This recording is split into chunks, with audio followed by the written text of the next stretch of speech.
नमस्कार दोस्तों, पिछले वीडियो में हम लोगों ने पढ़ा था इंडियन सिविलाइजेशन एंड कल्चर का समरी और उसका most powerful objective question answer.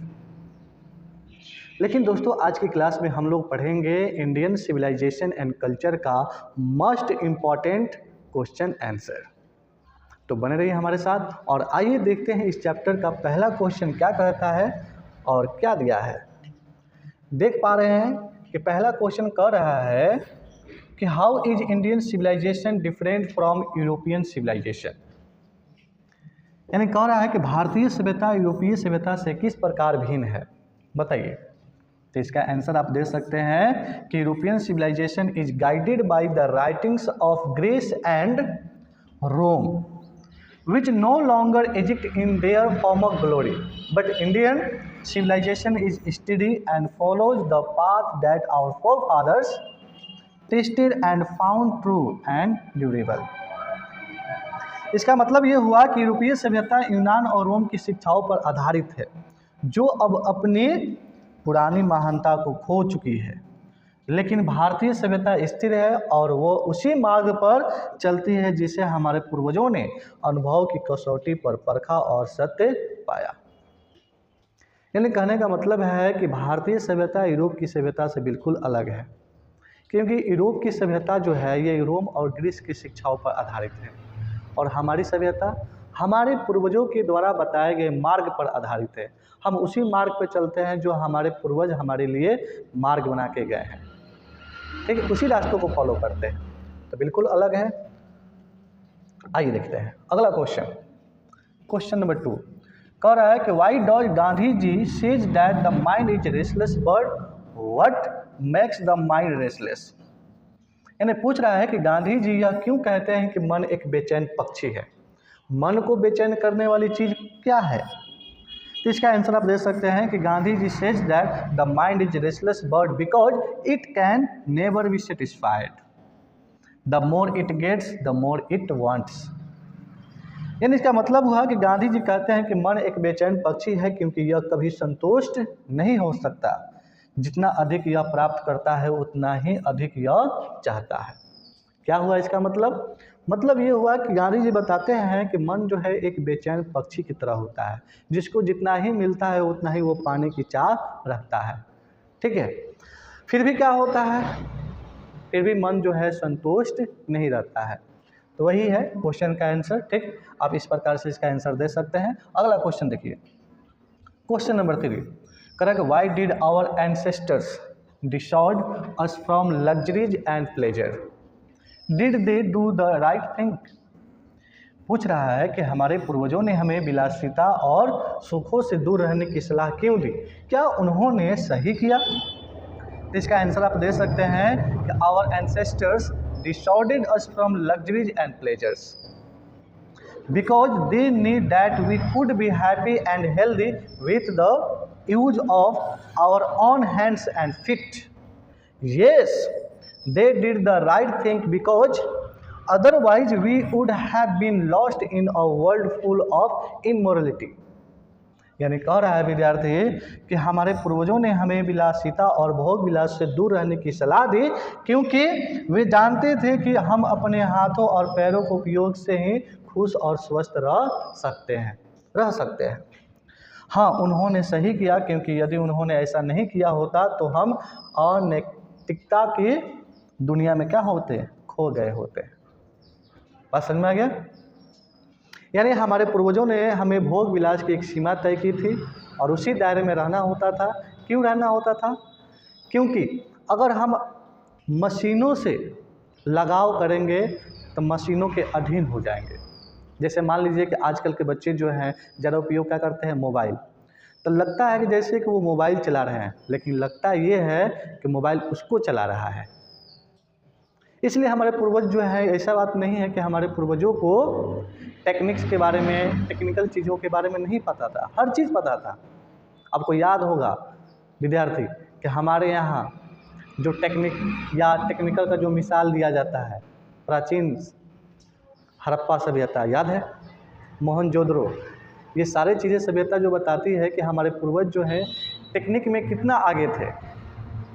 बात समझ में रहा है। लेकिन हम लोगों के लिए क्या किए थे, एक सीमा तय किए थे कि इसी दायरे में आपको रहना चाहिए, क्योंकि अगर जितना ही सुख सुविधा मशीनों से लगाव होगा तो हम उसके अधीन हो जाएंगे और हम अपना हाथ पैर जो है तोड़कर बैठ जाएंगे। ठीक है, इसलिए विद्यार्थी वो चाहते थे कि हम लोग का हाथ पैर चलता रहे, हम लोग काम करते रहें। जितना ही काम करेंगे विद्यार्थी उतना ही आप स्वस्थ रहेंगे, खुश रहेंगे, आनंद रहेंगे। इसलिए हमारे पूर्वज जो है ज़्यादा भोग विलास से, ज़्यादा खुशी आनंद से इन्होंने दूर रखा था। ठीक, तो इस चीज़ का जवाब आप इस प्रकार से दे सकते हैं। अगला क्वेश्चन देखिए, question number 4। Correct, why according to Gandhi ji have we stop with the same kind of law as exacted thousands of years ago, should we do the same thing even today. कह रहा है कि गांधी जी के अनुसार हम हजारों वर्ष पहले के समान यानी हल का प्रयोग आज तक क्यों कर रहे हैं, क्या हमें आज भी ऐसा ही करना चाहिए। तो इसका आंसर देखिए, आप दे सकते हैं कि according to Gandhi ji we have continued with the same kind of law because our civilisation had no system of life crowding competition. कहते हैं आगे कि yes we should continue to use simple and effective things. इसका मतलब क्या हुआ कि गांधी जी के अनुसार हम आज भी वही हल प्रयोग करते हैं, क्योंकि हमारी सभ्यता में जीवन को नष्ट करने वाली प्रतिस्पर्धा यानी कोई कंपटीशन, कोई प्रतियोगिता नहीं थी। हाँ, हमें सरल और उपयोगी साधनों का उपयोग जारी रखना चाहिए। जो देखिए आज जो हम विद्यार्थी क्या करते हैं कि ऐसी बात नहीं है कि विद्यार्थी कि हम पुराने वाले चीज़ों को ही लेकर चलते हैं, लेकिन वो चाहते थे कि उसको लेकर चलने से एक फ़ायदा होगा कि आपकी कसरत और व्यायाम जो है चलती रहेगी। आप खेत में बैठे हुए हैं, ट्रैक्टर से ज़मीन जो है आप क्या कर रहे हैं, जुताई कर रहे हैं, आप कुछ भी नहीं कर रहे हैं। आज के डेट में देखा जाए तो हर मशीन ही काम कर रहा है। तो विद्यार्थी आप बताइए, अगर आप इस तरह से बैठे रहेंगे, सुस्त रहेंगे, तो आपका शरीर ही नहीं चलेगा, तो बताइए ना आप स्वस्थ रह पाएंगे, ना आप खुश रह पाएंगे। इसलिए हमारे पूर्वज चाहते थे ना कि भाई पुरानी चीज़ों को लेकर चलो, क्योंकि उससे हमारे शरीर की कसरत और व्यायाम होती रहेगी।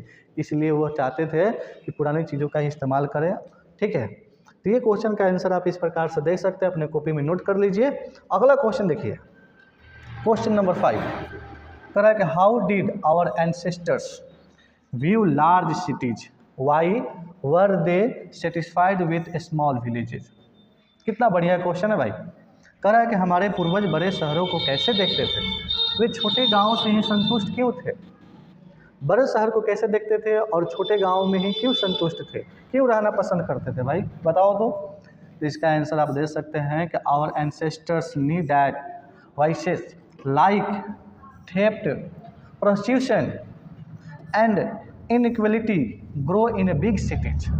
The rich rob the poor there, so they were satisfied with small villages. हमारे पूर्वज जानते थे कि बड़े शहरों में चोरी, वेश्यावृत्ति और असमानता जैसी बुराइयां फैलती है।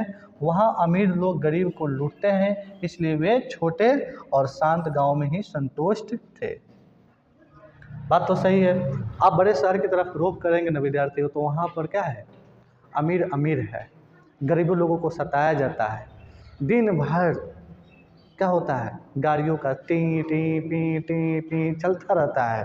ठीक है, वेश्यावृत्ति बहुत ही है, असमानता है।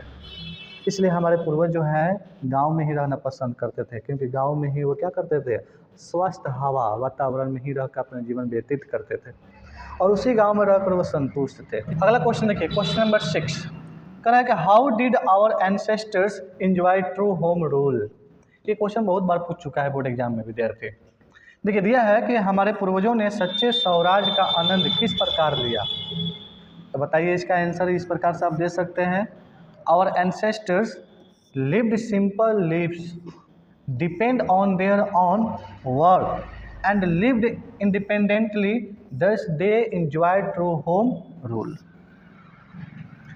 यानी कह रहा है कि हमारे पूर्वज सदा जीवन जीते थे, अपने कार्यों पर निर्भर रहते थे और आत्मनिर्भर थे। इस प्रकार उन्होंने सच्चे अर्थों में स्वराज का आनंद लिया। ठीक, तो क्वेश्चन नंबर 6 ये रहा। क्वेश्चन नंबर 7 आइए देखते हैं अगला क्वेश्चन क्या कहता है। दिया है कि what according to the author is modern civilization. लेखक के अनुसार आधुनिक सभ्यता क्या है? इसका आंसर देखिए, according to Gandhi ji modern civilisation is the worship of materialism, violence and cruelty. यानी कह रहा है कि गांधी जी के अनुसार आधुनिक सभ्यता भौतिकवाद, हिंसा और क्रूरता की पूजा है।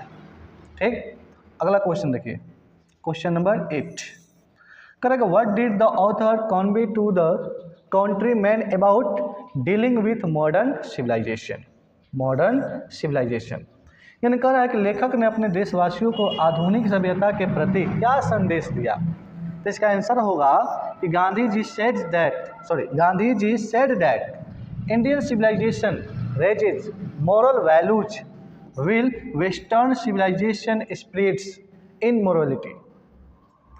कह रहा है आगे कि he advised Indians to follow their own civilisation and reject modern civilisation. दिया है कि गांधी जी ने कहा कि भारतीय सभ्यता नैतिक मूल्यों को ऊंचा उठाती है जबकि पश्चिमी सभ्यता अनैतिकता फैलाती है। उन्होंने भारतीयों को अपनी सभ्यता अपनाने और आधुनिक सभ्यता से दूर रहने की क्या दी? सलाह दी। तो ये क्वेश्चन नंबर 8 हुआ। आइए क्वेश्चन नंबर देखते हैं 9। Correct, what is the distinguishing characteristic of modern civilization? यानी आधुनिक सभ्यता की विशिष्ट विशेषता क्या है? तो इसका आंसर होगा कि according to Gandhi ji indefinite multiplication of women once in the main feature of modern civilization. यानी क्वेश्चन था कि आधुनिक सभ्यता की विशिष्ट विशेषता क्या है? तो देखिए इसका हिंदी दिया है कि गांधी जी के अनुसार मानव इच्छाओं की असीम बढ़ोतरी आधुनिक सभ्यता की मुख्य विशेषता है। अगला क्वेश्चन देखिए, क्वेश्चन नंबर 10 दिया है the author perceived danger from modern inventions how? लेखक के आधुनिक आविष्कारों में खतरा क्यों देखा, कैसे? तो देखिए इसका आंसर होगा कि Gandhi ji believed that modern invention are too attractive to resist. If we do not control them we will lose our permanent good for temporary pleasure. इसका मतलब हुआ कि गांधी जी का मानना था कि आधुनिक आविष्कार इतने आकर्षक हैं कि उन्हें रोकना कठिन है। यदि हम उन पर नियंत्रण नहीं रखते तो हम अस्थायी भलाई को क्षणिक सुख के लिए क्या करेंगे? खो देंगे। ठीक, तो ये क्या रहा विद्यार्थी? Most important Indian civilization and culture का क्वेश्चन आंसर। आई होप ये सेशन आपका अच्छा रहा होगा, वीडियो अच्छा लगा होगा तो लाइक ज़रूर कीजिएगा और अपने दोस्तों में शेयर ज़रूर कीजिएगा। फिर मिलते हैं नए चैप्टर के साथ, तब तक के लिए नमस्कार।